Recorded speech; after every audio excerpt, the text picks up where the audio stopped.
Welcome back again to my channel. This is Janel Idanyo. At sa video kong ito, ituturo ko po sa inyo kung paano po natin malalaman kung active na po ang digital ID po natin sa LTMS portal. Click lang po natin ang Google Chrome. Ayan.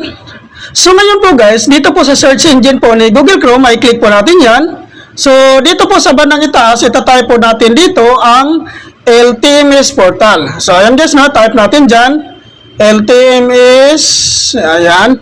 So ayan po guys, habang nagtatype pa po tayo dyan sa search engine po ni Google Chrome, automatic po lumalabas kaagad dito sa bandang baba po, ang LTMS online portal. Ayan po, click po natin yan.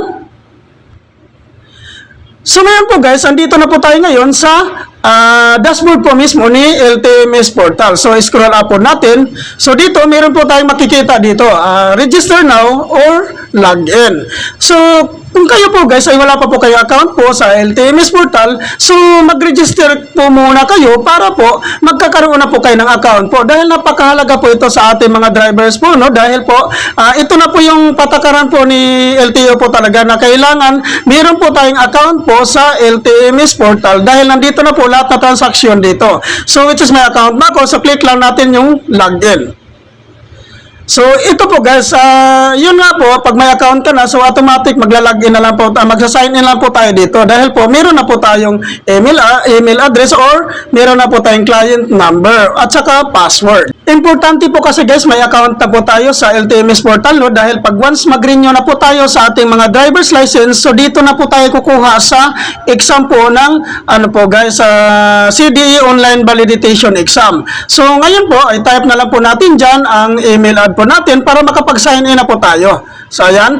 Pag once yan, okay na po, i-type na po natin yung email ad po natin dyan. Siyempre, sa baba naman po, i-type naman po natin yung password po natin. Napakadali lang naman po gumawa ng account ng LTMS portal po, guys. So, kung gusto nyo po, panoorin nyo po, may vlog po ako dyan kung paano po mag-register sa LTMS portal. So, pag once okay na po yan, so, scroll up natin po sa taas.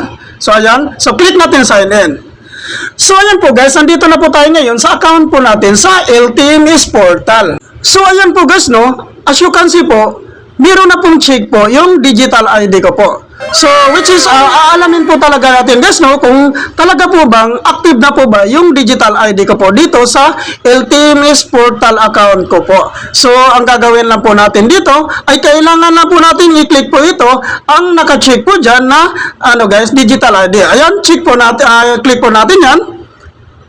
So, ayan po guys, as you can see po guys, nakalagay po dito sa taas, digital ID is active. So, ibig sabihin po, active na po pala yung digital ID ko.